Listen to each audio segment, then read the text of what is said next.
baan ugu dhawaan ka imid dooraad baan ka imid waxaan ka imid laba dal kii ugu horeeyay wuxuu ahaa magaalada Brussels waa caasimadda dalka Belgium waana xarunta ururka Europe waxaan kaga qayb galay aniga oo la igu marti qaaday shir halka ka socday inaan kaga qayb galo anigoo ah wasiirka horumarinta bulshada iyo arrimaha qoyska ee Somaliland waxa sharaf weyn ii ahayd in aanu dhowr iyo 10 haweena oo ka kala socda dalalka Afrika iyo Yuruba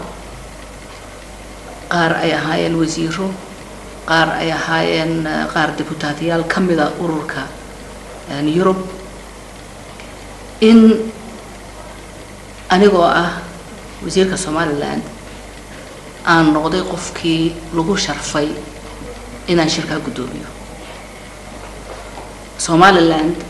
wasiirka socda oo aniga ah ayaa shirkii ururka European Union-ka ee magaalada Brussels gudoominayay waa sharaf weyn waxaana kale oo ay ii ogolaadeen inaan war-saxaafadeed halka ka jirayna inaan warbixin ka bixiyo anigoo ka hadlaya wadankayga Somaliland jiritaankiisa xornimadiisa sidoo Ingiriiska uga qaatay kifaaxi uu soo maray haddana dib ula soo noqoshadii maamulkiisa wanaag ka jira iyo sida aanaanu anagu dhibaato dalalka jaararka iyaga iyo walaalaha iyo hareeraha naga xiga aanu wax dhibaata iyo wax colaada iyo wax dibindaabiya midnaba aanu ugu haynin aanu jecelnahayna in sida iyada iyaguna ay mar nabad iyo helaan iyo deganaansho waayo mar walbaba qofka Soomaaliyeed ee dhiig Soomaaliyeed xiddidiisa ay ku jiraan ee dhibaato soo gaadho waa qof annaga naga mid ah qof Soomaaliyeed oo ay dhibaato soo gaadhay marka Somaliland kuma faraxdo mana jeclaysato in walaalahood meel kasta joogaanba inay dhibaato soo gaadho marka sharaf weyn bay taas u yahay safuurana waan idin hayaa aan idin kala idin la qaybsan doono waxa kale oo yar marka ku xigtay waan ka imid shir labaad oo geeska Afrika ah ayaa lagu qabanayay jaamacadda Rome ee dalka Talyaaniga runtii warwar weyn baa taayiga hayay waayo dalka Talyaaniga kalgacayl badan oo aan hore uga arkay oo Somaliland ay hayaan hore uma arki jirin marka warwar baa iga hayay oo dabka warwar baan ka qabay marka aan shirka ka qayb galo waxa aan kala kulmi doono iyana runtii sharaf weyn waxa ay ahayd inaan ka dhiibay warqad title-keedu ahaa Somaliland Peace, Education and Economic Development warqadaan ka dhiibay waan idin la qaybsan karaa marka nuxurkii ku jiray waad kala soo bixi kartaan waxaan ahayd warqad aan ku tilmaamayo Somaliland nabadda si u soo gaadhay inay dalka gudihiisa ay shirarkeedu ku qabsan jirtay nabadeynta hadday noqoto Burco Sheekh maxaan ku raa Boorame dastuurkii loo codeeyay kala hore odayaashii guurtidii in Somaliland halka maanta ay joogto ay iyadu halka is soo gaarsiisay hubka dhigidii ciidamadeeda maxaan ku raa wixii in soo gaarsiiyay halkan maanta aynu ku faanayno in joogno waxyaabihii talaabooyinkii soo gaarsiiyay ayaan warqada aan ku qoray waxaan kaloo dhoolatusiyadna ay ahayd inaan ku faano in 780,000 oo arday maanta iskuulada Somaliland ay dhigtaan wiilal iyo gabdhaba leh dugsi hoose dhexe iyo sare iyo jaamacadba aynu leenahay taasna waxay ahayd mid lagu faani karo marka warqado badan oo sawirro badan waan geeyay oo ay ka mid yihiin qoraallo badan oo wadankeena laga qoro maxaan ku raa diiwaano badan oo ka mid yahay kan maxaan ku raa Chamber of Commerce-ka oo ay ku tusaalooyin badan ay kaga jiraan bayac mushtarka iyo sharikadaha ka socdo iyo warshadaha jira iyo waxa aynu dhoofinay waxaynu soo galno waxyaabahaas oo waxyaabaha marag fur u noqon kara Somaliland inay de wadan nabad tahay oo bay'ad mushtarka inta la eeg uu ka socon karo waxa iyana marka aan qudheeda aan geeyay sawiro aan ku tusayay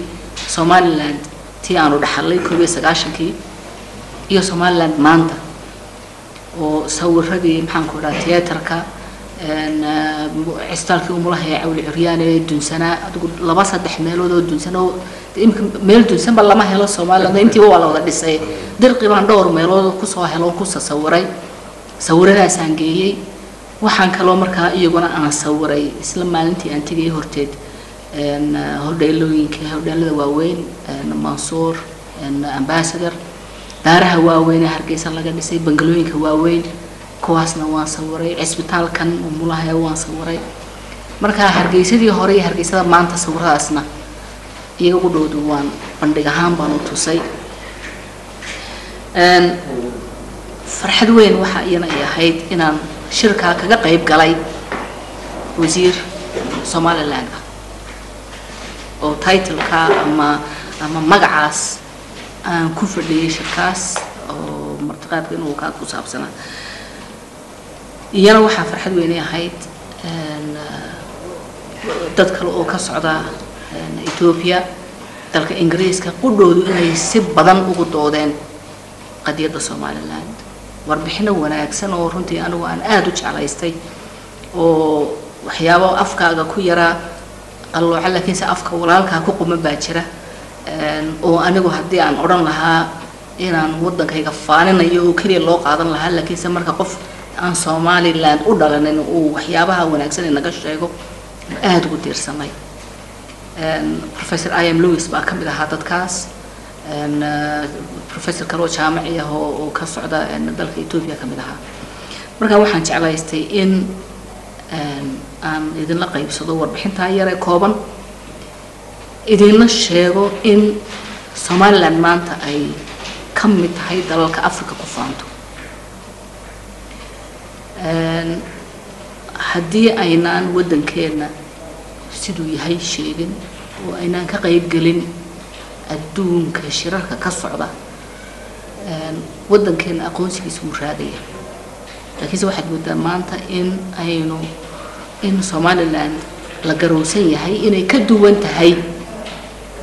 waxyaabaha rayga laga haystay Soomaalida inay nahay dal nabada inay nahay dal u bisil maamul wadankiisa inuu maamusho Somaliland ay runtii tahay wadan Afrika ku faani karto kelmad yar oo marba aan ku daro warbixinteeda waxaan radaa haddaad ogtihiin hadii kalaba Somaliland is a rare African miracle waa mucjisad weeyaan Somaliland iyadoo xoolihii laga xiray oo la burburiyay oo sidaan ogaa loo galay inay haddana maanta ka madax sarreyso dalal badan oo la aqoonsan yahay waa mid Ilaahay loogu mahadiyo weeyaan aniga horta waxyaabo badan baa iga kordhay oo fursad waxaan u helay in dhowr boqol oo qof oo waliba jooga meel baarlamaanka Europe waa meelaha adduunka laga maamulo weeyaan rayal caamka meelaha dheelitira powerka labaad weeyaan marka Mareykanka laga yimaado powerka Europe weeyaan marka in qadiyadda Somaliland aan u helo fursad aan ka dhiibto waa mid aanan filaynin shir baa ka qayb galaysa waan islahaa laakiin gudoominta shirkana waa lagu ogolaan war saxaafadeedna waad ka dhiiban intaas oo parliamentarian oo u dhashay dalal badan oo Europe ka tirsan ayaana martiqaad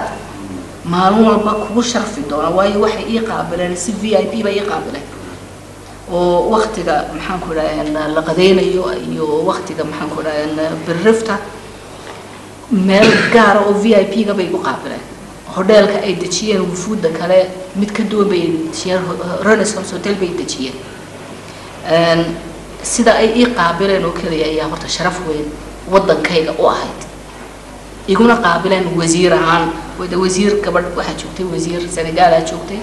wasiir Masriyada aad joogtay aniga bay haddana igu sharfeen inaan shirka gudoomiyo marka